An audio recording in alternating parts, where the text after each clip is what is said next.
કોરોનાની મહામારી બાદ મોદી સરકારનું આ નવમું બજેટ પણ મહામારી બાદનું પ્રથમ બજેટ. સૌથી મહત્વની વાત એ છે કે કયા સેક્ટર પર વધારે ભાર મૂકવામાં આવશે અને તેની ચર્ચા. વિરામ બાદ ફરી એકવાર આપનું સ્વાગત. હું છું આપની સાથે નતાશા. આપ જોઈ રહ્યા છો નિર્માણ ન્યૂઝ પર. બજેટ 2021 1 કલાક બાકી છે. બજેટ રજૂ થાય તે પહેલાની આ ચર્ચા એટલા માટે ખાસ કે આપણે તમામ સેક્ટર્સને નજીકથી સમજવાનો પ્રયાસ કરીએ છીએ. વેપારીના દ્રષ્ટિકોણથી ધ્યાનમાં રાખી અથવા તો પછી આર્થિક વિશ્લેષકો શું કહે છે, ચાર્ટર્ડ એકાઉન્ટન્ટ્સનું શું માનવું છે અને તેની સાથે ભાજપના પ્રતિનિધિઓનું શું માનવું છે કે આગામી સમયમાં સરકારની નીતિઓ કેટલી પ્રલોભનકારી બની રહે છે આપણા સૌ માટે અને આપણા સૌના વિકાસ માટે. જેમ વિકાસ જ એક લક્ષ્યાંક છે અને તેને જોતા શું આગામી સમયમાં આ બજેટ લોકોને વધુ નજીકથી અસર કરે છે કે કેમ, આ તમામ બાબતોની ચર્ચા આજે આપણે કરી રહ્યા છે. સૌથી મોટો અત્યારે મુદ્દો એ છે કે આ વહી ખાતું હવે કઈ રીતે આગળ વધે છે, આ વહી ખાતામાં કેટલી અને કઈ રીતની એન્ટ્રીઝ થાય છે અને તેની સાથે સાથે ઓનલાઈન ગેમિંગ, ટેકનોલોજી, આ ઉપરાંત કોડિંગ, દેશના યુવા માટેની શું ખાસ વ્યવસ્થાઓ છે, આવી તમામ બાબતોની ચર્ચા આજે આપણે કરી રહ્યા છે. સરકાર ટેક્સેશન બેનિફિટ્સ અને ટેક્સેશન ઇન્કમ, આ તમામમાં કેવા બેનિફિટ્સ આપણી વચ્ચે રજૂ કરે છે. આ આંકડાઓમાં અથવા તો સ્લેબ્સમાં શું કોઈ મોટા ફેરફાર થાય છે કે કેમ. જેમ વડાપ્રધાન નરેન્દ્ર મોદી દ્વારા સમયાંતરે સોશિયલ મીડિયાના મારફતે લોકો વચ્ચે એક સંવાદ છેડવામાં આવતો હોય છે અને તેઓએ થોડાક સમય પહેલાં જ ટ્વીટ કર્યું હતું, થોડાક દિવસો પહેલાં જ એક ટ્વીટ કર્યું હતું અને તેઓએ જણાવ્યું હતું કે જે મુજબ વર્ષ 2021ના બજેટની અત્યારે લોકો ઝંખના કરી રહ્યા છે, પણ આ ઝંખનાની સાથે લોકો એ પણ ન ભૂલે કે વર્ષ 2020માં આત્મનિર્ભર ભારત અંતર્ગત દેશમાં એવા 4 ઓલરેડી નાના બજેટ રજૂ થયા છે દેશની આર્થિક ઇકોનોમીને વેગ આપવા માટે. અને આ પ્રયાસ કેટલા મહત્ત્વના બની રહે છે વર્તમાન નાણાકીય પરિસ્થિતિ અને જીડીપીનો જે આંકડો છે અને જે જીડીપીનો આંકડો સરકારે લક્ષ્યાંકમાં લીધો છે, આ લક્ષ્યાંક કઈ રીતે સાર્થક કરવા તરફ સરકાર આગળ વધે છે. ઇનફેક્ટ જે ડિજિટલાઇઝેશનની વાત છે અથવા તો તમામ નાણાકીય બાબતોને ડિજિટલ પરિસ્થિતિમાં પરિવર્તિત કરવાની વાત છે, તેનામાં કેટલો સમય લાગી શકે છે. ખેડૂતો માટે શું મહત્ત્વની જાહેરાતો કરવામાં આવશે તે ચર્ચાથી કદાચ આપણે શરૂઆત કરીશું, કારણ કે આપણે હાલમાં જ જોયું કે દેશમાં ગણતંત્ર દિવસની ઉજવણી તો થઈ, પણ તેની સાથે સાથે રાજપથ ઉપર અને દિલ્હી ખાતે આવેલા લાલ કિલ્લા પર જે મુજબ ગણતંત્ર દિવસની ઉજવણી બાદ ખેડૂતોની આક્રમકતા પણ આપણે જોઈ અને અનુભવી. પણ આ તમામ દરમિયાનમાં ખેડૂતો માટેની આવક બમણી કરવાનો જે સરકારનો અભિગમ છે, આ અભિગમ ઉપર કેટલો ફોકસ કરવામાં આવે છે અને આ નાણાકીય પરિસ્થિતિ કઈ રીતે સુધરશે અથવા તો ખેડૂતોની આવકમાં વધારો કઈ રીતે અને કઈ દિશામાં થાય છે, તેના માટે કયા અને કેવા આયોજનો કરવામાં આવે છે, આ તમામ બાબતોની ચર્ચા આજે આપણે કરીશું. થોડીક જ વારમાં સંસદ ભવનમાં બજેટ રજૂ કરશે નાણામંત્રી નિર્મલા સીતારમણ.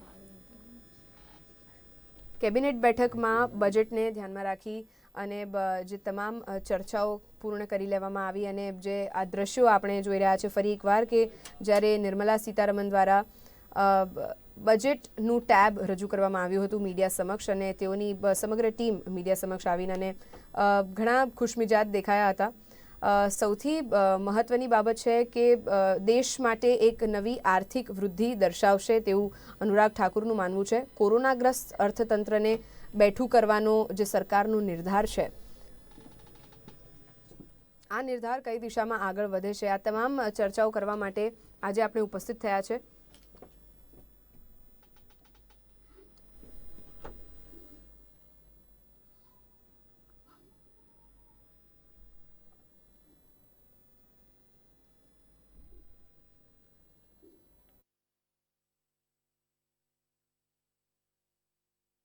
સંસદ ભવનના કે જ્યાં હવે થોડીક જ વારમાં આપણી વચ્ચે બજેટ રજૂ કરવામાં આવશે. આતુરતાપૂર્વક રાહ જોવાઈ રહી છે. આપણી સાથે ચર્ચા કરવા માટે આજે પેનલ ઉપર ઉપસ્થિત થયા છે શ્રદ્ધા ઝા, જેઓ ભાજપના નેતા છે. તેઓની સાથે છે નિશાન ઢોલકિયા, જેઓ સેક્રેટરી છે જ્વેલર્સ એસોસિએશન અમદાવાદમાંથી. આપણી સાથે સીએઝ એવા હિતિક્ષા રાજા અને પૂજા ઠક્કર જોડાયા છે. આ તમામનું સ્વાગત કરું છું. સૌથી પહેલો મારો સવાલ શ્રદ્ધા આપને, બજેટ 2021ની અપેક્ષાઓ પહેલાં તો આપની જાણી લઈશું, કારણ કે તે જ રીતે આપણે કદાચ શરૂઆત કરીશું અને તેની સાથે સરકારની જે યોજનાઓ છે અત્યાર સુધીની અને આગામી સમયમાં કઈ રીતે આ યોજના નાણાકીય દ્રષ્ટિને વેગ આપતી હજી પણ બની રહેશે, શું લાગે છે આપને?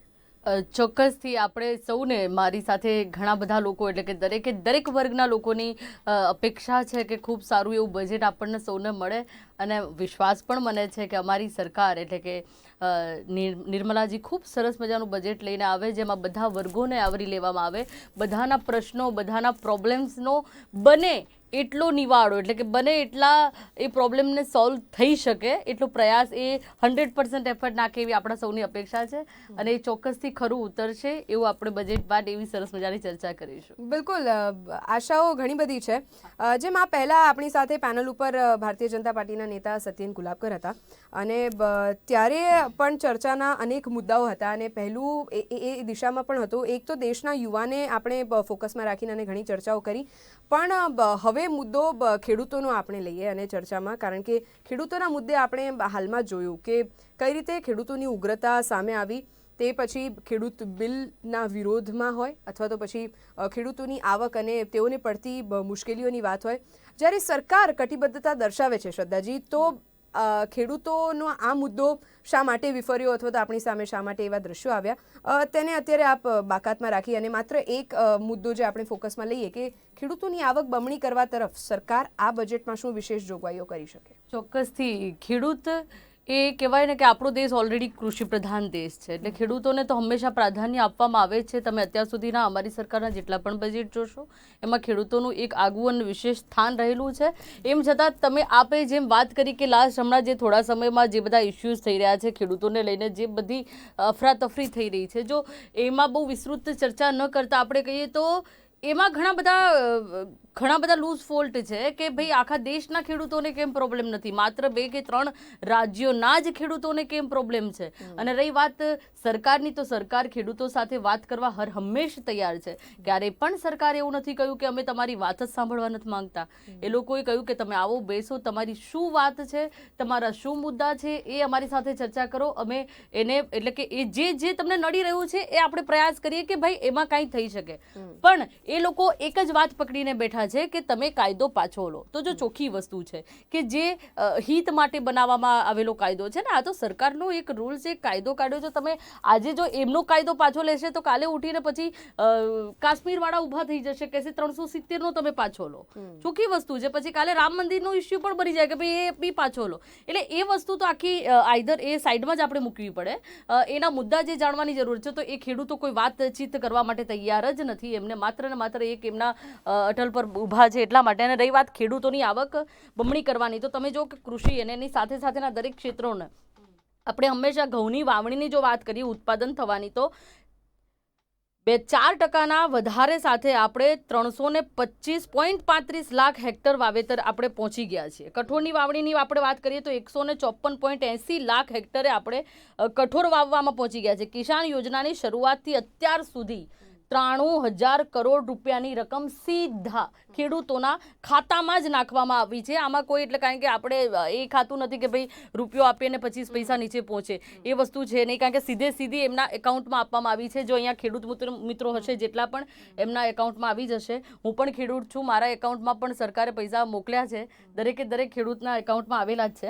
અને એમએસપીની વાત કરીએ તો એમએસપી અંતર્ગત 42 લાખ ખેડૂતોને ઘઉંના પાકના બદલે 73,500 કરોડ રૂપિયાની ચૂકવણી કરી દેવાઈ છે. અત્યાર સુધીની આ વાત છે 2020 ને 21માં. એટલે ખેડૂત માટે હંમેશા સરકાર કરતી જ આવી છે, એમને પ્રાધાન્ય આપ્યું છે. અને આ વખતે પણ ખેડૂતો માટે ખૂબ સરસ મજાનું બજેટ આવે. તમે જેમ કહ્યું કે એમને જ્યાં કંઈક જે નડી રહ્યું છે, કદાચ મનમાં આપણે સમજી શકીએ કે કદાચ કંઈક ખૂંચતું બી હોય, આપણે બધા જ ને ખોટા ન ઠેરવી શકીએ. એમાંથી ક્યાંક કોકની વાત લોયલ એટલે કે એકદમ સાચી પણ હોય, સારી પણ હોય, તો એ બધાના પ્રશ્નોને એ બધાના પ્રશ્નોને એક સેટિસ્ફાઈડ આન્સર મળે એવું સરસ મજાનું બજેટ મળે એવી અપેક્ષા છે. બિલકુલ.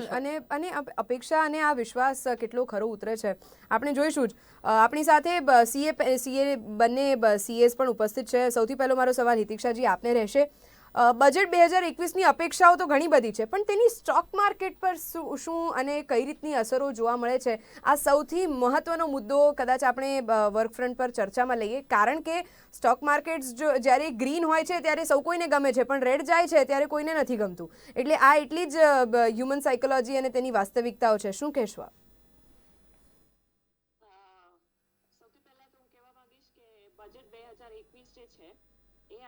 જેમ નિર્મલા સીતારમણ મેમે કીધું છે, એક ડ્રીમ બજેટ રહેવાનું છે. It will be an economic vaccine. That means a stock માર્કેટને એક વેક્સિન આપવામાં આવે છે. હવે જ્યારથી આપણે વેક્સિન આવી છે ત્યારથી તમે જુઓ છો કે ઓલરેડી સ્ટોક માર્કેટ 50,000 ટચ કરી ગયું છે. હવે તમે જુઓ કે બજેટની જે પોઝિટિવ ઇમ્પેક્ટ છે એનાથી તો સ્ટોક માર્કેટ વિલ હેવ બહુ બધી વોલેટાલિટી જોવા મળશે. એવરી યર આપણે જોઈએ ને તો બજેટના દિવસે ઘણી વોલેટાલિટી જોવા મળે છે. ઓવરઓલ 3-4% સેન્સેક્સ અને નિફ્ટીમાં વોલેટાલિટી જોવા મળે છે. તો 3-4% ઇન્ડેક્સની વોલેટાલિટી હોય તો ઇન્ડિવિજ્યુઅલ સ્ટોકની વોલેટાલિટી તો બહુ મોટી હોઈ શકે. હવે આ જે ઇન્ડિવિજ્યુઅલ સ્ટોકની વોલેટાલિટી છે એ આપણે ટ્રેડરના ફ્રેન્ડ કહેવાય એવું કહી શકાય. Individual stocks volatility is a friend for trader. Generally એ ટ્રેડર જે ડે ટુ ડે ટ્રેડિંગ કરે છે. હવે બજેટ જેમ અનાઉન્સ થશે એ પ્રમાણે ઇન્ડિવિજ્યુઅલ સ્ટોકની વોલેટાલિટી વધશે. જેમ કે હેલ્થકેર સેક્ટર છે. અગર હેલ્થકેર સેક્ટરમાં લાસ્ટ યર તમે જુઓ 2020માં તો 69,000 કરોડ જેટલું અલોટમેન્ટ થયું હતું. હેલ્થકેર સેક્ટરના અલોટમેન્ટના બેઝિસ પર અમુક શેર્સ છે જે હોસ્પિટલ રિલેટેડ શેર્સ છે, જેમ કે અપોલો હોસ્પિટલ્સ છે, અને બીજા છે ફાર્મા રિલેટેડ શેર્સ છે, જેમ કે સન ફાર્મા છે, કેડિલા છે, ડોક્ટર રેડી છે. આ બધા સ્ટોક્સમાં વોલેટાલિટી જોવા મળશે. બીજું છે ડિફેન્સ સેક્ટર. હવે આપણે જોયું કે કોવિડ પીરિયડમાં આપણે જે કોરોનાની મહામારી હતી એની સાથે સાથે તમે જોયું છે કે ચાઇના સાથે જે આપણે અનબન બની હતી એ રીઝનથી ડિફેન્સ સેક્ટરમાં અલોટમેન્ટ બી વધી શકે છે. ડિફેન્સ સેક્ટરમાં અલોટમેન્ટ વધશે તો સ્ટોક છે જેમ કે ભારત ઇલેક્ટ્રોનિક્સ છે, હિન્દુસ્તાન એરોનોટિકલ્સ છે, જેમને હમણાં ડિફેન્સનો આપણે ઓર્ડર આપેલો છે, તો એ સ્ટોક્સમાં વોલેટાલિટી જોવા મળશે. પછી આવે છે રેલવે સેક્ટર. રેલવેઝ આપણે જોયું છે કે 2020માં જે કોરોના મહામારીના લીધે એકદમ થંબ થઈ ગયું છે. રેલવેમાં આઈએફઆરસી છે અને એની સિવાય એક હમણાં નવું આઈપીઓ આવેલો છે જે ફાઇનાન્સ રેલવે ફાઇનાન્સ રિલેટેડ છે. એ બંને સ્ટોકમાં આપણે વોલેટાલિટી જોવા મળશે. લાસ્ટ યર રેલવે સેક્ટરમાં 1,60,000 કરોડનું અલોટમેન્ટ હતું. હવે જે અલોટમેન્ટ છે એ અગર વધશે તો એમાં પોઝિટિવ વોલેટાલિટી જોવા મળશે. સ્ટોક માર્કેટની અને તેના ઉપર કઈ રીતની અસરો વર્તાશે તે તો એક મહત્વનો મુદ્દો છે જ, કારણ કે ખાસ કરી આપણે આખા દેશની વાત કરીએ છીએ પણ જ્યારે વાત ગુજરાતીઓની આવે છે ત્યારે રોકાણ અને આર્થિક બાબતે વિશેષ સૂચક આ વ્યક્તિ હરહંમેશ સ્ટોક માર્કેટના આંકડાઓ પર ધ્યાન આપતો જ હોય છે. એટલે આ માટે આ મુદ્દો પણ ઘણો મહત્વનો હતો. પૂજાજી, સવાલ અને ચર્ચા હવે કદાચ જીડીપીના અમુક આંકડાઓની કરીએ કે આ આંકડાઓ અલગ અલગ જે એજન્સીઝ છે તે મારફતે અલગ અલગ દર્શાવવામાં આવતા હોય છે. દેશમાં વિકાસ દર અને જે સાચા આંકડાઓ અને જે લક્ષ્યાંક સરકારનો છે 11.5%નો, આને પહોંચી વળવા માટે સરકારની જે યોજનાઓ અને નીતિઓ છે તેનામાં બદલાવ કઈ રીતનો આવવા જોઈએ તે તો આપણે ચર્ચાઓમાં લીધું, પણ બદલાવ કઈ રીતે આવશે અથવા તો કઈ રીતે આપ એક ચાર્ટર્ડ એકાઉન્ટન્ટ તરીકે ઝંખના રાખી રહ્યા છો કે આગામી સમયમાં આ લક્ષ્યાંકને પહોંચવા માટે શું સરકારની આ નીતિઓ બરાબર છે, વ્યાજબી છે, અને જે મુજબનું બજેટ રજૂ કરવામાં આવશે તેનાથી કઈ રીતે વેગ મળી શકે છે? હું એવું માનું છું કે ગવર્મેન્ટને આવક ઊભી કરવા માટે જે 5Gના ઓપ્શન્સ જે ડિલે થયા હતા, જે શેડ્યુલ્ડ હતા માર્ચ 2020માં ને એને ડિલે થઈને હવે થશે, એ લઈ લો તમે. પ્રાઇવેટાઇઝેશન ઘણા સેક્ટર્સ જે ગવર્મેન્ટે પહેલા વિચાર્યું હતું એ લાવશે, ડિસઇન્વેસ્ટમેન્ટ્સ, પછી પબ્લિક સેક્ટર બેન્કિંગ્સમાં, અને એ લોકોએ અત્યારે ઇકોનોમી વિલ હિટ, એનપીએસ વધશે, એને કોપ અપ કરવા માટે પણ જે મોનેટરી પોલિસીઝ ઇમ્પ્લિમેન્ટ કરવામાં આવશે એ બધું પણ બહુ જ મહત્વનું રહેશે. કારણ કે જોતજોતામાં આપણે ડેફિસિટ જે એમને કવર કરવાનું છે એ હજી ઘણું પાછું છે. ભલે it has started, A initiate થઈ ગયું છે. વેક્સિનેશન ના આવી જવાથી બધાના મગજમાં એક પ્રકારની પોઝિટિવ ઇમ્પેક્ટ પડી છે, પણ આપણે હકીકતને નકારી ન શકાય. હજી એટલું ઘણું બધું કામ બાકી છે ગવર્મેન્ટના તરફથી બી. વેક્સિનાઇઝેશન આટલા મોટા દેશમાં દરેક નાગરિકને આપવું, અને એનો ખર્ચો જ તમે જો ગણો તો એ જ હેલ્થ સેક્ટરનો બહુ મોટો ખર્ચો ફાળવામાં આવશે. બીજું કે એક્ઝિસ્ટિંગ સર્વિસીસ જે હેલ્થ સેક્ટરની છે, ગવર્મેન્ટ અને પ્રાઇવેટ હોસ્પિટલાઇઝેશન બંને સાથે અત્યારે ગવર્મેન્ટને સપોર્ટ આપે છે, ત્યારે આજે આખો દેશ એક હેલ્થ કેર યુનિટ ઊભો છે. એટલે હું માનું છું કે એ સેક્ટરને પણ ઇનેબલ કરવા માટે એક બીજું બહુ મોટું રોકાણ આવશે.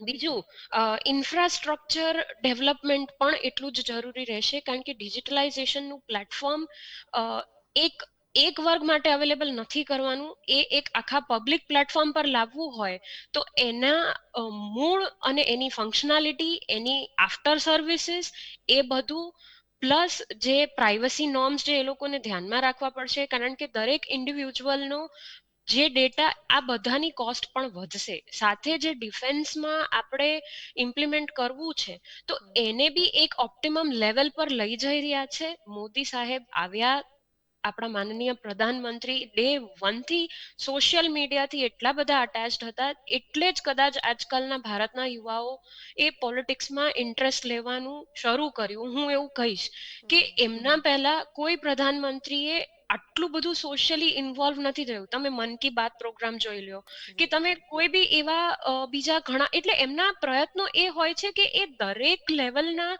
નાગરિકને મળી શકે. ઇટ્સ નોટ લિમિટેડ કે ભાઈ ખાલી કોર્પોરેટ્સને હોલ્ડ કરીને રાખ્યા કે આ.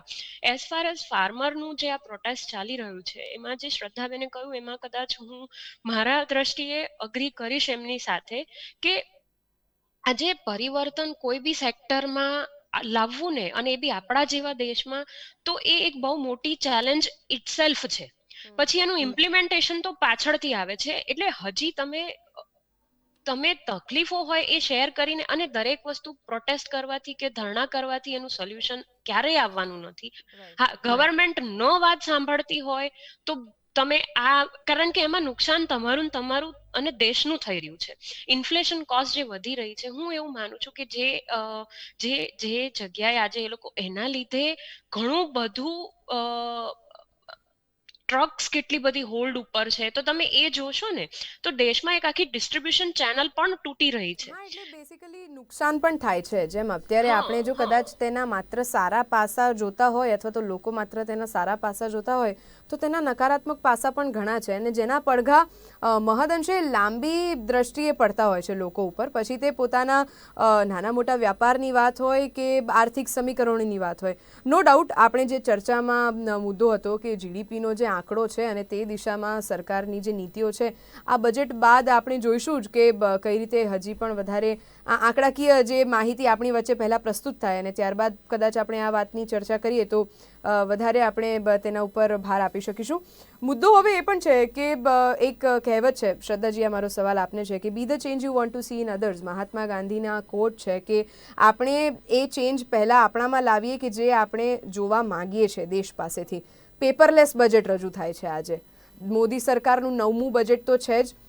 બીજો મહત્વનો મુદ્દો છે કે કોરોના કાળ બાદનું આ પ્રથમ બજેટ છે, પણ વડાપ્રધાન નરેન્દ્ર મોદીએ જેમ ટ્વીટ પણ કર્યું હતું કે વર્ષ 2020માં આત્મનિર્ભર ભારત અંતર્ગત જે 4 નાના બજેટો રજૂ થયા છે તેને આપણે ન ભૂલીએ. એટલે ઓવરઓલ આ કોમ્બિનેશન છે કે 2020માં ભલે લોકો અત્યારે એવું કહી રહ્યા છે કે આર્થિક રીતે ઘણું ચેલેન્જિંગ બની રહ્યું આ વર્ષ તેઓના માટે, નાના વેપારીથી માંડીને મોટા ઉદ્યોગકારો સુધી તેમાં સપડાઈ ગયા. પણ આવા તમામ મુદ્દાઓ જ્યારે આપણે જોઈએ છે ત્યારે કદાચ આપણે 2020ના 4 નાના બજેટ્સ અને 2021નું આ બજેટ, એમ બંનેની ચર્ચા કરી શકીએ. હા, એમ જેમ આત્મનિર્ભર પેકેજની વાત કરીએ તો ભારતના આપણા જીડીપીના 15% જેટલું મસ્ત મોટું બજેટ, 29.88 લાખ કરોડ રૂપિયાનું આત્મનિર્ભર પેકેજ આપણને સૌને જેમ આપવામાં આવ્યું છે, અને એનો ઘણો બધો સારો કહેવાય કે ઉપયોગ થઈ શક્યો છે. રોકાણકારની હમણાં વચ્ચે વાત થઈ તો હું ત્યાં ચોક્કસથી વાત કરીશ કે ભારતમાં વિદેશી રોકાણકારો માટે એક આદર્શ બજાર આપણે બની રહ્યા છીએ, રાઈટ? કારણ કે આનામાંથી તમે જો કે, અને ડેફિનેટલી હેડ્સ ઓફ એના માટે મોદીજીને આપણે કરીશું, કારણ કે નરેન્દ્ર મોદીજીની જે દૂરદ્રષ્ટિ છે, જે વિકાસશીલ પગલાં છે, એ જ આ વસ્તુ માટે જવાબદાર છે. અનુકૂળ એક વાતાવરણ ભારતમાં ઊભું કર્યું છે, એક વિશ્વસનીયતા એમણે ઊભી કરી છે, જેના કારણે વિદેશી રોકાણ આપણા ભારતમાં એટલે ભારતીય શેર બજારમાં 1.66 લાખ કરોડનું રોકાણ વિદેશી થયું છે. એપ્રિલથી ઓક્ટોબર સુધીની જો ઇક્વિટીમાં વિદેશીનું સીધું રોકાણ 21% વધીને 35.33 અબજ ડોલર સુધી પહોંચ્યું છે, જેનાથી સાબિત થાય છે કે ભારતીય કંપની પર અને એની ભારતીય બજારો પર વિદેશીઓને અને વિદેશી મૂડીકારોને કેટલો આપણી ઉપર વિશ્વાસ છે. સાથે સાથે આપણે છેલ્લા જે 9 માસ છે તો એમાં જે 63 લાખ ડીમેટ ખાતા જે નવા ખુલ્યા છે, ઇક્વિટી બજારમાં પણ વિદેશી રોકેલા ડિસેમ્બરની શરૂઆત સુધીમાં વધીને 500 અબજ ડોલરની વિક્રમી સપાટીએ પહોંચી ગયું છે. ફોરેન પોર્ટફોલિયો ઇન્વેસ્ટર્સ દ્વારા 2002 બાદ ભારતીય શેર બજારમાં સર્વાધિક રોકાણ કરવામાં આવ્યું છે. એટલે ક્યાંક ને ક્યાંક આપણો દેશ કહેવાય ને કે અત્યારે જેમ તમે વાત કરી કે આપણને સૌને ખબર છે કે એક બહુ મોટી મહામારી એટલે કોરોનામાંથી આપણે સૌ પસાર થયા છે. નાનો વર્ગ હોય, મોટો વર્ગ હોય, ઉદ્યોગપતિની વાત હોય, ગૃહિણીની વાત હોય, શિક્ષણની વાત હોય કે દરેક ક્ષેત્રના લોકોએ થપાટ ખાધી છે આમાં. તો ન માત્ર ભારતે પણ આખા વિશ્વએ આના માટે સહન કર્યું છે. એટલે ક્યાંક ને ક્યાંક કોરોના મહામારીના કારણે એક મંદીનું જે પાસું ફરી વળ્યું છે, મોજું ફરી વળ્યું છે, એ ભારતની સાથે સાથે આખા વિશ્વમાં ફરી વળ્યું છે. એમ છતાં આપણે આ સારા લેવલે જઈ રહ્યા છીએ. એટલે કોરોના કાળમાં ઘણું બધું જો વિદેશી ભારતમાં ઇન્વેસ્ટ કરી રહ્યા છે તો ધેટ મીન્સ આપણે ક્યાંક ને ક્યાંક એ વિશ્વાસ ડેવલપ કરી રહ્યા છીએ. ક્યાંક ને ક્યાંક આપણા બજારો એટલા સરસ છે કે અને બધું. અને જેમ આત્મનિર્ભર પેકેજની વાત કરી તો ઘણા બધા ઇશ્યુઝ આપણે પાડોશી દેશ સાથે થયા, એનાથી પણ આપણે એક વસ્તુ શીખ્યા કે આપણે આત્મનિર્ભર હોવું વધારે હિતાવહ છે. કાલે ઉઠીને આ એક દેશ છે, કાલે ઉઠીને આપણે ક્યાંય પણ કંઈ ઇશ્યુઝ થયા તો એટલીસ્ટ બધી જ વસ્તુ, બધું જ મેન્યુફેક્ચરિંગ જો આપણે કરતા હોઈશું તો આપણે ખૂબ સારી રીતે ખૂબ સારી રીતે સર્વાઈવ કરી શકીશું. મોદીજીએ લોકલ ફોર વોકલની પણ વાત કરી છે અને તેની સાથે અમલીકરણ અને તેઓનું જે ઇન્વોલ્વમેન્ટ છે તેને અત્યારે લોકો વધારે સરાહનીય બાબતે લઈ જઈ રહ્યા છે. તેને અત્યારે સરાહી રહ્યા છે કે તેઓની વાહવા એટલા માટે થઈ રહી છે કે સમયાંતરે દેશવાસીઓ સાથે વાતચીત કરવું, તેઓને સંબોધન કરવું, પોતાના સોશિયલ મીડિયા હેન્ડલ્સથી પણ લોકોને વાકેફ કરવું, આ તમામ બાબતો કદાચ એક પ્લસ પોઈન્ટ એડ કરે છે. ચોક્કસથી. અને નાની વાત છે ને, જેમ કહ્યું કે મોટા ઉદ્યોગપતિથી લઈને એક નાના માણસની, નાની ગૃહિણીની પણ શું અપેક્ષા છે, એક નાના વ્યક્તિની પણ શું અપેક્ષા છે ને એને પણ એ પોઈન્ટ આઉટ કરે છે કે ભાઈ આ વસ્તુ પણ હોઈ શકે. એ પણ બહુ જ ક્યાંક ટચ થઈ જાય છે પબ્લિકને. અને જેમ આપણે વાત થઈ કે આ બધું તો છે જ, આત્મનિર્ભર પેકેજ અંતર્ગત એ બધી વાત કરી, પણ ડિજિટલ એની સાથે સાથે લોકલ ફોર વોકલની પણ વાત કરી છે, જેથી કરીને જે નાના ઉદ્યોગકાર છે ને એ લોકોને પણ અસર ન થાય, નાના વેપારી છે, દુકાનદારોને પણ, તેમણે લોકલ ફોર વોકલ ઉપર પણ ભાર મૂક્યો છે. મુદ્દો દેશનો પૈસો દેશમાં રહેવાની વાત. એક્ઝેક્ટલી. જે અત્યાર સુધી આ વાત હું નથી માનતી કે કોઈએ કરી, એટલે આ વસ્તુ એ બહુ સારી છે. અને એનાથી આફ્ટર ઓલ તો આપણને જ ફાયદો થવાનો છે, ઇન્ડિયન્સને, ભારતીયોને જ. બિલકુલ. અને આપણો આખરે આ ચર્ચાનો મુદ્દો શું છે, મોટિવ શું છે કે ભારતીયોને ફાયદો થાય, ભારતીયો માટે, દેશના નાગરિક માટે બજેટ રજૂ થઈ રહ્યું છે. દેશનો નાગરિક ખુશ થવો જોઈએ. ભાઈ હવે દેશનો નાગરિક કઈ રીતે ખુશ થાય છે અને તમામ ખુશ થાય છે કે નહીં તે તો હવે કોઈના હાથમાં છે નહીં. ચર્ચામાં આગળ વધીશું. નિશાંત, જો આપની પાસે આવું તે પહેલા હિતિક્ષા, મારો સવાલ આપને એ રીતનો રહેશે કે આ દેશના નાગરિકની વાત આવે છે ને ત્યારે દેશનો ટેક્સ પેયર નાગરિક એક અલગ ફ્રન્ટિયર પર છે. આજે પણ દેશમાં જેટલા નાગરિકોની આવક છે, આવક કરતો નાગરિક શું ટેક્સ બેનિફિટમાં આવે છે કે કેમ, પણ આજે પણ એ ટેક્સ છુપાવવાની જે વાત છે તે માટે સરકારનું એક ડિજિટલાઇઝેશનનું પગલું છે. હવે ડાયરેક્ટ ટેક્સ પર આપના મંતવ્યો શું છે તે પણ આપણે જાણી લઈએ, કારણ કે બજેટ 2021ની વાત હોય અને ટેક્સેશનની આપણે વાત ના કરીએ તો કદાચ એવું બનશે નહીં. સૌથી પહેલા સ્ટાર્ટ કરું ડાયરેક્ટ ટેક્સમાં ડિજિટલાઇઝેશનથી. અગર આપણે જોઈએ તો જે ગયા વર્ષના આપણે રિટર્ન જે ફાઇલ થયા છે, જેની ડ્યુ ડેટ હમણાં લાસ્ટ મંથ જ કમ્પ્લીટ થઈ છે, તો તમે જુઓ તો ડિજિટલાઇઝેશન એટલું પ્રોગ્રેસ થઈ ગયું છે કે વિધિન એ વીક, એક અઠવાડિયાના સમયમાં બધાને રિફંડ મળી ગયા છે.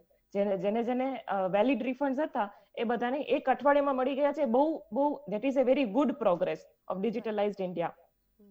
ઓકે, સો આપણે જ્યારે ડાયરેક્ટ ટેક્સની વાત કરીએ તો મેઇન બાયફર્કેશન બે હોય છે, એક કોર્પોરેટ્સ અને બીજું છે ઇન્ડિવિજ્યુઅલ્સની વાત કરીએ તો અગર કોરોના મહામારીથી કોરોના મહામારીના લીધે જે બી સફર થયા છે ઇન્ડિવિજ્યુઅલ્સ, લોકલ બિઝનેસ સફર થયું છે, એ રીઝનથી વધારે ને વધારે ડિસ્પોઝેબલ ઇન્કમ સરકારે ઇન્ડિવિજ્યુઅલના હાથમાં આપવી જોઈએ. હવે લિક્વિડિટી જેટલી વધશે એટલું જ ખર્ચો વધશે, એક્સપેન્ડિચર વધશે અને એ ઇકોનોમીને બૂસ્ટ આપશે. હવે એ લિક્વિડિટી વધારવા માટે સરકારે બેઝિક એક્ઝેમ્પશન લિમિટનો જે બેઝિક ટેક્સ સ્લેબ છે, જે 2.5 lakhs છે, એને એક્સટેન્ડ કરવાની એક્સપેક્ટેશન છે આપણે. બીજું છે એટીસી ની લિમિટ, જે અત્યારે 1.5 લાખ છે, એને એક્સટેન્ડ કરવાની એક્સપેક્ટેશન છે આપણે સરકાર સાથે. પછી છે આપણે હાઉસિંગ લોનનું ઇન્ટરેસ્ટ એક્ઝેમ્પશન, જે અત્યારે 2 લાખ રૂપિયા છે, એને આપણે એક્સટેન્ડ કરવાનું એક્સપેક્ટ કરી શકીએ. 2020-21માં કોરોના મહામારીના લીધે ટ્રાવેલ છે એ બહુ ઓછું થયું છે. તો જે ઇન્ડિવિજ્યુઅલને ટ્રાવેલ બેનિફિટ મળતો હતો, LTC, લીવ ટ્રાવેલ કન્સેશન, એ ઇન્ડિવિજ્યુઅલ અવેલ નથી કરી શક્યા. સો એમાં કંઈક સરકાર ટેક્સ બેનિફિટ આપે એવું આપણે એક્સપેક્ટ કરી શકીએ. હવે આવીએ કોર્પોરેટ્સ પર. તો આપણે લાસ્ટ યર સપ્ટેમ્બર 2019માં સરકારે ઓલરેડી 30% થી 22% સુધી કોર્પોરેટ ટેક્સ લઈ ગયા છે. અને જે નવા મેન્યુફેક્ચરિંગ યુનિટ્સ છે એની માટે ઓલરેડી 15% ટેક્સ કરી દીધો છે, કોર્પોરેટ ટેક્સ. સો આપણે ઓલરેડી ગ્લોબલી કોમ્પિટિટિવ રેટ પર છીએ. તો એમાં કોઈ એન્હેન્સમેન્ટ કે રિડક્શન એક્સપેક્ટ નથી કરતા કોર્પોરેટ ટેક્સેશનમાં. અને બીજું એક મારો સજેશન છે કે LLP, લિમિટેડ લાયબિલિટી પાર્ટનરશિપ, અને કોર્પોરેટ્સ એક રેટ પર વર્ષોથી ચાલતા આવ્યા છે, જે 30% હતું. ગયા વર્ષે સપ્ટેમ્બર 2019માં સરકારે કોર્પોરેટ રેટ્સને 22% સુધી લાવ્યા છે, બટ LLP છે હજી 30% પર ટેક્સેબલ છે. તો વી એક્સપેક્ટ ધેટ LLP અને કોર્પોરેટ એટ પાર આવી જાય. So that is the expectation for direct tax. Other than that we also expect કે કોઈ એડિશનલ સેસ આવી શકે છે, કોવિડ સેસ કરીને. એટલે એની આપણે એનો મુદ્દો આપણે લઈએ છીએ ચર્ચામાં. સૌથી મોટો મુદ્દો હતો કે જે ટ્રાન્સપરન્સી લાવવાની વાત છે અને ડિજિટલાઇઝેશન કરવાની વાત છે, કે જેને કારણે ડાયરેક્ટ ટેક્સ પર કેવા નિર્ણાયક દ્રશ્યો આપણને જોવા મળી શકે. નિશાંતભાઈ આપણી સાથે છે, જ્વેલર્સ એસોસિએશન અમદાવાદના સેક્રેટરી છે જેઓ. નિશાંત, મારો સવાલ આપને તે દિશામાં રહેશે. સોના અને ચાંદીને અત્યારે ભારત દેશમાં ઘરેણાની દ્રષ્ટિએ તો જોવામાં આવે છે, પણ તેના કરતાં વધારે રોકાણની દ્રષ્ટિએ સૌથી વધારે મેજર મુદ્દો છે. હવે આ રોકાણની દ્રષ્ટિએ 2020માં મને લાગે છે ત્યાં સુધી લોકોને જ્યારે નાણાંની જરૂર પડી હતી ત્યારે કરેલું રોકાણ તેઓને કામ લાગ્યું હતું, અને તે જ વેચીને કદાચ ઘર ચલાવવા માટેના પૈસા હોય, પોતાના બાળકોની ફીસ ભરવા માટેના પૈસા હોય, જો કોઈ વ્યક્તિ ઓવરસીઝ છે તેની મદદ કઈ રીતે કરી શકે છે. એટલે કે આવા તમામ મુદ્દાઓ જે આપણે કહીએ છીએ ને કે નાની નાની વાતો જે અત્યારે આપણે ચર્ચામાં લઈએ છીએ, આ જ નાની વાતો સરકાર પણ કદાચ વિચારે છે, અને આ જ નાની વાતો પ્રજા માટે પણ એટલી જ મહત્વપૂર્ણ બની રહે છે બજેટની ચર્ચા વખતે, અથવા તો બજેટ આવે છે તે પહેલાં. તો હવે આ રોકાણની દ્રષ્ટિએ સોના અને ચાંદીમાં જો રોકાણ કરવામાં લોકો આજે પણ વિચાર કરે તો ભાવ વધારો એક તરફ છે, અને બીજી તરફ સતત વધતા ભાવોને ધ્યાનમાં રાખતા આ આપણા દેશ માટે કેટલું હિતાવહ છે. અને એસોસિએશન સાથે આપ સંકળાયેલા છો એટલે આપ કદાચ આ વાતનો જવાબ સારી રીતે આપી શકશો. ચોક્કસ કહું તમને, સોનાને જેમ સુખનો સાથી કહેવામાં આવતો હતો, તો જે સોનાએ સાબિત કરી આપ્યું કે સુખનો અને દુઃખનો બંનેનો સાથી છે. જેમ કોરોના કાળમાં લગભગ જ્યારે ગયા ફેબ્રુઆરીમાં ભાવ 38 થી 40 હજાર હતા, જે કોરોના કાળ બાદ લગભગ 58,000, મતલબ કે જેનું પણ જે રોકાણ હતું એ ઓલમોસ્ટ 30 થી 40% વધી ગયું હતું.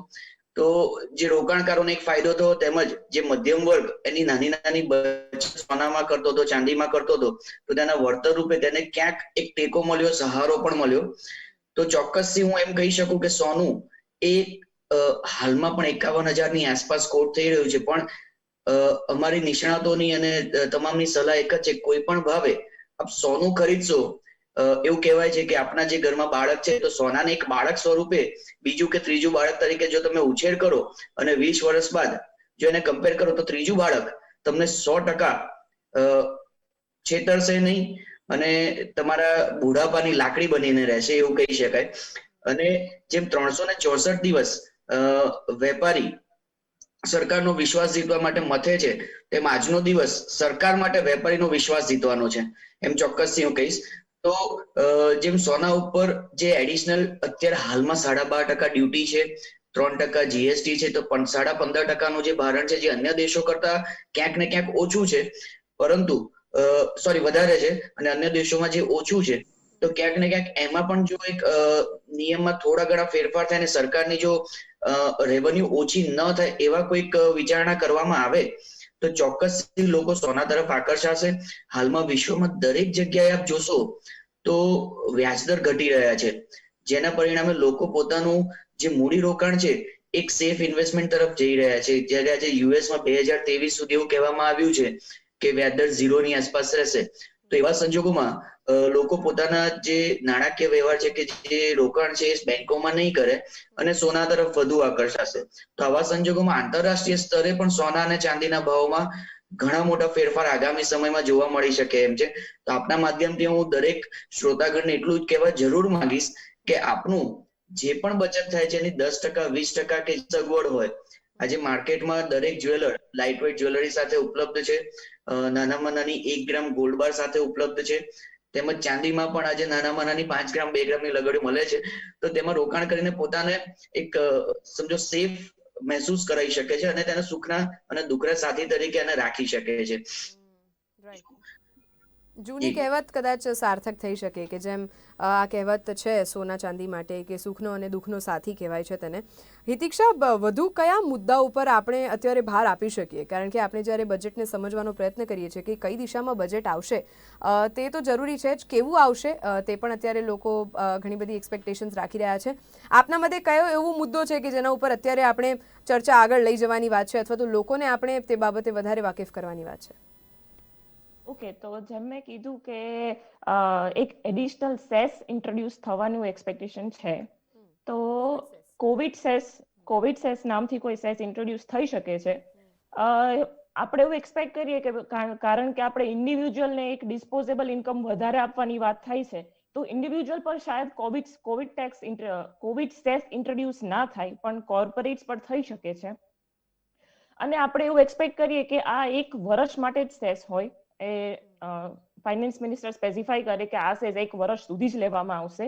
અને પર્સન્ટેજની વાત કરીએ તો જે ટેક્સ લાયબિલિટી કોર્પોરેટની બનતી હોય એના 10% સુધીનો સેસ લઈ શકાય છે. રાઈટ, એટલે પણ હજી પણ આ વાતની લાયબિલિટી અથવા તો નિયમાવલી આપણી વચ્ચે આવી નથી. આ માત્ર વાત છે કે સેસ લાગી શકે છે, કોવિડ સેસ લાગી શકે છે. અપેક્ષા અત્યારે આપણે કરીએ કે કેટલા ઇન્કમથી વધારેના લોકોને કદાચ આ સેસ માટે આગળ વધવું પડે અથવા તો કોના માટે આ લાયબિલિટી નિર્ધારિત કરવામાં આવી શકે? કોર્પોરેટ્સની વાત કરીએ તો કોર્પોરેટ્સ પર તો ઓવરઓલ કોર્પોરેટ્સ પર લાગશે, અને ઇન્ડિવિજ્યુઅલની વાત કરીએ તો ઇન્ડિવિજ્યુઅલ પર અગર કોવિડ સેસ આવશે તો હાઈએસ્ટ ટેક્સ બ્રેકેટના ઇન્ડિવિજ્યુઅલ્સ પર આવી શકે છે. Okay, right. આગળ વધતા વાત, શ્રદ્ધાજી, મારો મુદ્દો આપને ચર્ચામાં મુદ્દો આગળ વધારતા આંતરરાષ્ટ્રીય રોકાણની વાત છે. જેમ હાલમાં જ આપણે જોયું હતું કે એક ફેમસ કાર મેકિંગ અને કાર પ્રોડક્શન કંપની છે, તેણે જ્યારે ભારત સાથે ડીલ કરવાની વાત પ્રજા વચ્ચે મૂકવામાં આવી અથવા તો પ્રજા વચ્ચે થઈ ત્યારે લોકોએ તે બાબતે સારી પણ વાત કરી અને નરસી પણ કરી છે. નરસી વાતમાં સૌથી મોટો મુદ્દો રોબોટિક્સ અને ટેકનોલોજીનો આવે છે. આ પહેલાં પણ મુદ્દાઓ જ્યારે ચર્ચામાં લીધા હતા ત્યારે ટેકનોલોજી, આપણા દેશમાં શ્રમ કરનારો વર્ગ એક મોટી સંખ્યામાં છે, પણ તેની સાથે ટેકનોલોજી અને રોબોટિક્સની જ્યારે વાત આવે છે ત્યારે આ મશીનરીઝનું ઇમ્પ્લિમેન્ટેશન, તેની આયાત અને તેનો વપરાશ, આ ઉપરાંત આ આયાત અને વપરાશ સુધીનો જે સમય લાગી જાય છે, તો આ સમયને કઈ રીતે ઓછો કરીને અને હવે આપણે ભારત દેશમાં પ્રોડક્શન વધારવા તરફ ભાર આપી શકીએ? ચોક્કસથી, જેમ આપણે પહેલાં પણ વાત થઈ કે આપણી ઇકોનોમી કઈ રીતે આપણે ઇન્વેસ્ટર્સ એટલે કે આંતરરાષ્ટ્રીય સ્તરે ભારતમાં ઇન્વેસ્ટમેન્ટ વધ્યું છે, એ લોકોને આપણામાં વિશ્વાસ છે.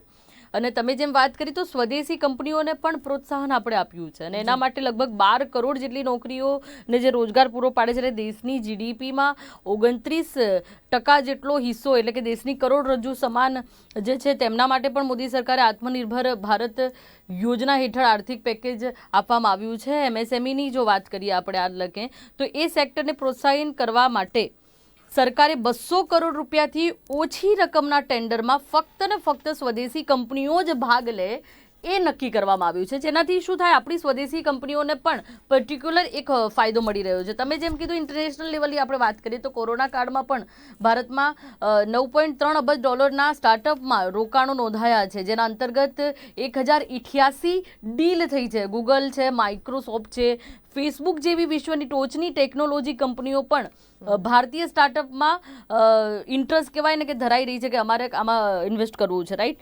વર્ષ 2020ના અંતિમ માસ એટલે કે હમણાં ડિસેમ્બરની જો આપણે વાત કરીએ તો એમાં ઉત્પાદન ક્ષેત્રમાં પીએમઆઈ 5056.30, જ્યારે સેવા ક્ષેત્રોની પીએમઆઈ આપણે જોઈએ તો 52.30 રહ્યો છે. 50થી ઉપરનો અંક એ ક્ષેત્રનો વિસ્તરણ આપણને બતાવે છે, રાઈટ. સ્ટીલના ઉત્પાદનમાં પણ વધારો થયો છે, એથી બજારમાં માંગ પણ કોરોના કાળ પહેલા જે હતી એવી જ થવા માંડી છે. 6 મહિનામાં નેગેટિવ રહેલો આઈઆઈપી જે ઇન્કમટેક્સ ઓફ ઇન્ડસ્ટ્રીયલ પ્રોડક્શનની જો વાત કરીએ તો હવે એ સતત સુધરી રહ્યો છે. એની સાથે સાથે મોદી સરકારની નીતિ દ્વારા વિદેશી રોકાણકારો પણ આકર્ષાઈ રહ્યા છે, જેની અંતર્ગત આપણે વાત કરીએ તો એલ જેવી દુનિયાની સૌથી મોટી મોબાઈલ કંપની પણ, એપલ જેવી સૌથી મોટી દુનિયાની મોબાઈલ કંપની જે છે એ પણ પોતાના ફોનનું ઉત્પાદન એણે શરૂ કરી દીધું છે. જ્યારે સેમસંગ જેવી કંપનીની પણ બધી સ્માર્ટ વોચની સિરીઝનું ઉત્પાદન નોઈડામાં થાય છે. આગામી 5 વર્ષમાં 10 લાખ કરોડ રૂપિયાના મોબાઈલ ફોન બનાવવાનું લક્ષ્યાંક છે, જેમાંથી 60% એક્સપોર્ટ કરવામાં આવશે. એટલે ક્યાંક ને ક્યાંક મેન્યુફેક્ચરિંગ તમે જે કીધું એ તો એને પ્રાધાન્ય આપવામાં આવ્યું છે. આત્મનિર્ભર અંતર્ગત પણ આપણે વાત કરીએ, સ્ટાર્ટઅપ અંતર્ગત પણ વાત કરીએ, વિદેશી રોકાણ વધવાનું છે, તો એની સાથે સાથે જેમ તમે કીધું કે આપણી પાસે મેન પાવર ઘણો બધો છે, મેન પાવર આપણો, તો આપણે એ લગાડી શકીશું, કારણ કે આપણામાં બુદ્ધિ પણ એટલી છે અને શક્તિ પણ એટલી છે અને યુવાધન પણ એટલું છે. તો ચોક્કસથી એ પણ આ ક્ષેત્રમાં લાગશે.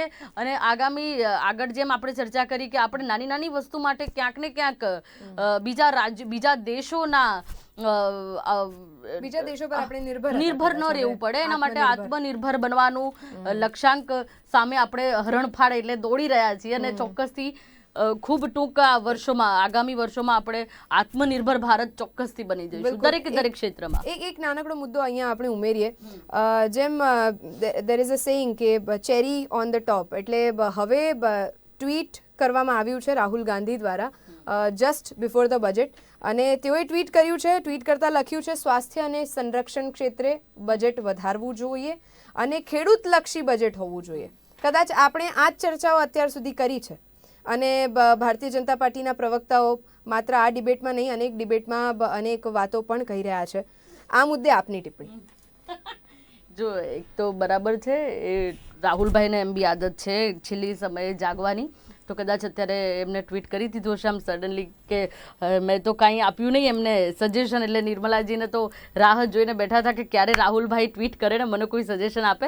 તો ચોક્કસથી જો કે આ તો આપણો લોકશાહી છે એટલે એમને છે છૂટ, એ કહી શકે ને એમને સારી જ વાત કીધી છે કે ભાઈ બરાબર છે, આપણે સ્વાસ્થ્ય ક્ષેત્ર છે કે ખેડૂત છે, તો એમના માટે અમારી સરકાર હંમેશા વિચારતી આવી છે અને વિચારવાની જ છે. અને ટૂંક સમયમાં, કદાચ હવે તો બહુ સમય પણ નથી રહ્યો, એટલીસ્ટ 20 થી 25 મિનિટ બાદ, હા એક્ઝેક્ટલી, આપણે સરસ મજાનું બજેટ સાંભળીશું. અને જેમ એમણે ઉલ્લેખ કર્યો છે સ્વાસ્થ્ય ક્ષેત્ર અને ખેડૂતો માટેનો, તો એ બાબતે પણ ચોક્કસથી વિચાર્યું જ હશે અને એ જાહેર થશે જ.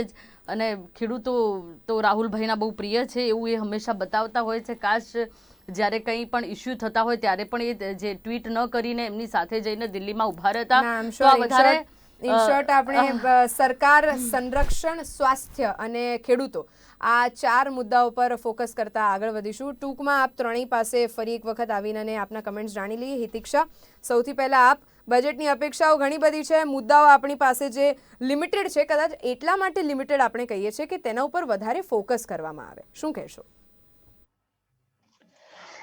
એક એડિશનલ મુદ્દો હું એડ કરીશ કે જીએસટીમાં આપણે જોઈએ ને તો રિસેન્ટલી એક કેસ બન્યો છે કે જેમાં આપણે ગુજરાત હાઈકોર્ટે ડબલ ટેક્સેશન ના થાય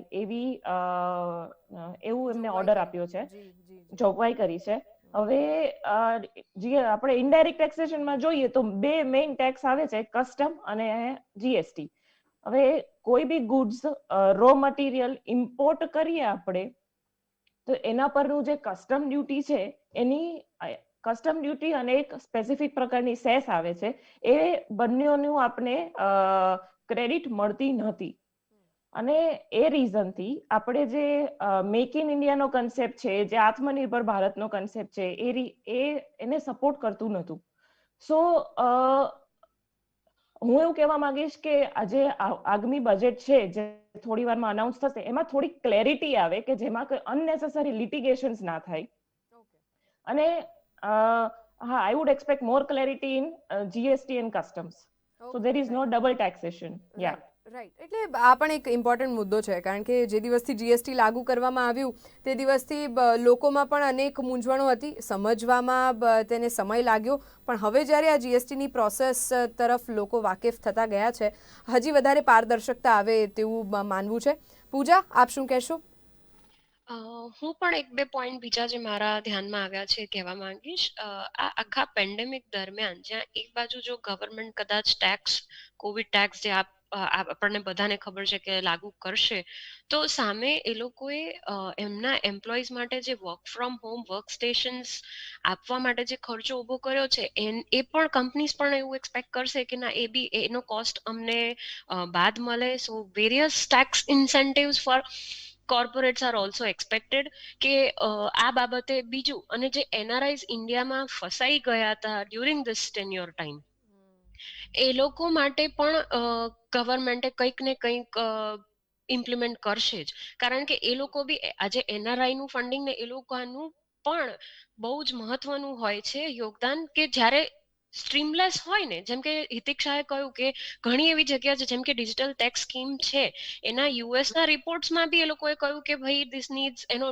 બેઝ બહુ એક્સપેન્સિવ છે, હજી ઘણી બધું ક્લારિફિકેશન્સ લાવવાની જરૂર છે એ બાબતે, જેથી કરીને એક ક્લિયર ગાઈડલાઈન રહે કે નહીં આ લિટિગેશન્સ અવોઇડ કરે, પ્લસ બંને માટે, એન્ડ યુઝર માટે પણ એટલું સારું રહે અને ગવર્મેન્ટ માટે બી એ એટલું જ અનુકૂળ રહે છે. બિલકુલ. નિશાંત, આપ શું કહેશો? કારણ કે હવે અપેક્ષાઓ આપણે એટલી બધી કરી દીધી છે અને મુદ્દાઓ એટલા બધા આપણે પ્રજા સમક્ષ મૂક્યા છે કે કદાચ કયા મુદ્દે આપણે ચર્ચા કરવાની રહી જાય છે, કદાચ તે મુદ્દાઓ અત્યારે આપ એડ કરી શકો. હું કે એઝ અ વેપારી તરીકે એઝ અ એસોસિએશન તરફથી એવી દરખાસ્ત કરીશ કે જો આપણે આપણો બિઝનેસનો ગ્રોથ કરવો હોય તો જે પણ આપણું પ્રોફિટ થાય છે તેનો અમુક હિસ્સો આપણે આપણા બિઝનેસમાં પાછો નાખીને એનો ગ્રોથ કરતા હોય છે.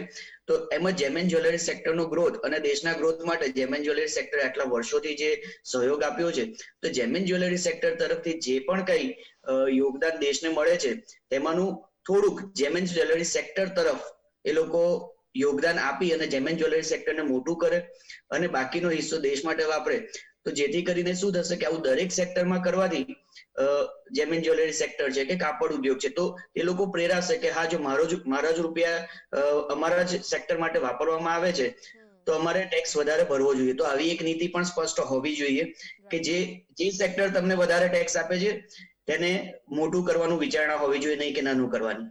રાઈટ. એક્સપેક્ટેડ જે મુદ્દાઓ છે તે તો આપણે મૂકવાનો પ્રયાસ કર્યો છે. હાલમાં વડાપ્રધાન નરેન્દ્ર મોદીની અધ્યક્ષતામાં કેબિનેટની બેઠક પણ યોજાઈ અને આ બેઠક બાદ હવે આતુરતાપૂર્વક કદાચ મિનિટો ગણાઈ રહી છે કે જે વખતે નિર્મલા સીતારમણ દ્વારા સંસદમાં બજેટ રજૂ કરવામાં આવશે. સામાન્ય બજેટ કહેવાય છે, જોકે આ ટર્મિનોલોજી એટલી સામાન્ય નથી જેટલી બજેટ હોય છે, શ્રદ્ધાજી, કારણ કે આમ તો આપણે તેને સામાન્ય બજેટ કહીએ છીએ, યુનિયન બજેટ કહીએ છીએ, પણ સામાન્ય હોતું નથી કોઈ પણ વખત બજેટને સમજવું પડે છે, તેને વિશ્લેષણ કરતાં પણ અનેક કલાકો વીતી જાય છે. અને મુદ્દો અત્યારે કદાચ આપણે જો ચર્ચામાં ન લીધો હોય અત્યાર સુધીનો, તો તે છે મહિલાઓ અને તેમના સંરક્ષણ માટે, તેઓના આત્મનિર્ભર બનવા તરફ માટે જે ઉજ્જવલ મહિલા યોજના છે તેનામાં પણ એક મહદઅંશે વધારો કરવામાં આવે આ બજેટમાં, આ જોગવાઈમાં, એવી કોઈ વાતો અત્યારે સામે આવી રહી છે. કારણ કે આપ, મને ખ્યાલ છે ત્યાં સુધી મહિલાઓ મુદ્દે ઘણી વખત ડિબેટ પેનલ્સ હોય, મહિલાઓ મુદ્દે કાર્ય કરવાની વાત હોય, તે તરફ અગ્રેસરતા દાખવતા હો છો? જી ચોક્કસથી મહિલાઓની વાત આવે તો ઇક્વલ એટલે કે જેન્ડર બજેટની શરૂઆત જ સરસ મજાની આપણે અહીંયા જ્યારે મોદી સાહેબ હતા ત્યારે ગુજરાતથી કરવામાં આવી છે. તો મહિલાઓ માટેના એક ખૂબ સરસ દર વખતે આખું એક અલગ બજેટ ફાળવવામાં આવે છે. મહિલાઓ કઈ રીતે આગળ વધી શકે એમની કહેવાય ને નાની નાની તમે જુઓ આત્મનિર્ભર પેકેજ અંતર્ગત મહિલાઓનું પણ એક અલગ ફંડ છે ને એમની અલગ લોન એમને આપવામાં આવે છે ને એ અલગ રીતે આગળ આવી રહી છે. અને અત્યારે બહુ પ્રાઉડ પણ ફીલ થાય છે કે દરેકે દરેક ક્ષેત્રમાં મહિલાઓ આગળ આવી પણ રહી છે. અને વાત આત્મનિર્ભરની હતી તો એ અંતર્ગત એક પોઈન્ટ ચોક્કસથી હું બોલીશ, આપણી વેક્સિનની વાત કરીશ તો આત્મનિર્ભર અંતર્ગત જ આપણે સરસ મજાની કોરોના વેક્સિન જે આપણા જ દેશની છે અને આપણે જે સ્વાસ્થ્યની વાત કરી, રાહુલજીએ ટ્વીટ કર્યું એટલે મારે બોલવું પડ્યું કે સ્વાસ્થ્યની વાત આવે તો કોરોના વેક્સિન આપણે શોધી લીધી છે અને અપાવવાની પણ સરસ મજાની થઈ રહી છે. કોરોના વોરિયર્સને આપી રહ્યા છીએ. જો તમે એટલું વિચારો કદાચ આ ન થયું હોત અને આપણે બીજા કોઈ દેશ પાસેથી વેક્સિન આયાત કરવી પડી હોત તો દેશનું કેટલું બધું ભંડોળ ત્યાં વ્યય થતો એનો ચોક્કસથી, કારણ કે મસમોટું ભંડોળ આપણે આપવું પડતું. વેક્સિન તો નીડ હતી એટલે આપણે ડેફિનેટલી એ લેવી જ પડતી. તો સ્વાસ્થ્યની વાત થાય છે, તમે ચાહે વિરોધ પક્ષમાં હો કે ચાહે દુશ્મન હો કે ચાહે કાંઈ પણ હોય, પણ જો સારો પોઈન્ટ કોઈનો છે તો તમે એક્સેપ્ટ કરો, તમે એને સરાહો કે ભાઈ આ ચલો આપણા દેશની વેક્સિન છે. ભાઈ નરેન્દ્રભાઈ મોદીના ઘરના પ્રોડક્શનની કોઈ વેક્સિન નહોતી કે તમે એને અપખોડો, રાઈટ? કારણ કે મોદી સાહેબની કોઈ પોતેની તો હતી નહીં કે ભાઈ ભારતીય જનતા પાર્ટીના પક્ષની કોઈ હતી નહીં. આ આપણા દેશની એક ફાર્મા કંપનીની સરસ મજાની વેક્સિન હતી જે એક નહીં ઘણી કંપનીઝ, ઇનફેક્ટ ઘણી કંપનીઝનું પ્રોડક્શન. સરાહો, કારણ કે ક્યાંક ને ક્યાંક આપણા દેશના લોકોનું સારું. સૌથી પહેલા કોરોના વોરિયર્સ, રાઈટ? તો સૌથી પહેલા એમને પાછું એ પણ વાત કરી કે ભાઈ એ લોકો લેશે તો એમાં પણ મોદીજીએ કરી કે ભાઈ હા અમે સૌથી પહેલા 60 જેમ કે સિનિયર સિટીઝન સૌથી પહેલા લેશે વેક્સિન. તો સ્વાસ્થ્ય ક્ષેત્રે પણ આપણે ઘણી બધી પ્રગતિ કરી રહ્યા છીએ અને આત્મનિર્ભર અંતર્ગતનું એ સૌથી મોટું અને બહુ સરસ અને આ અત્યારે ત્વરિત ઉદાહરણ કહી શકાય કોરોના વેક્સિન. નજીકનું જ ઉદાહરણ કહી શકાય. જો આપણે 2020માં કોરોના જોયો તો 2021માં વેક્સિન પણ જોઈ. હવે મુદ્દો ત્યાં આવીને અટકે છે કે દેશની આર્થિક નીતિ માટે આ બજેટ 2021ની વેક્સિન કેવી ફળે છે જોવાનું રહેશે. ટૂંક સમયમાં ફરીવાર મળીશું. હાલ રોકાઈએ છીએ એક નાનકડા વિરામ માટે. વિરામ બાદ ફરી એકવાર આપ સૌનું હું આભાર વ્યક્ત કરવા માંગીશ. પૂજા, નિશાનજી, હિતિક્ષાજી અને શ્રદ્ધાબેન, આપ અમારી સાથે ચર્ચામાં જોડાયા તે બદલ. હાલ રોકાઈએ એક નાનકડા વિરામ માટે. વિરામ બાદ બજેટ 2021ની ચર્ચા યથાવત.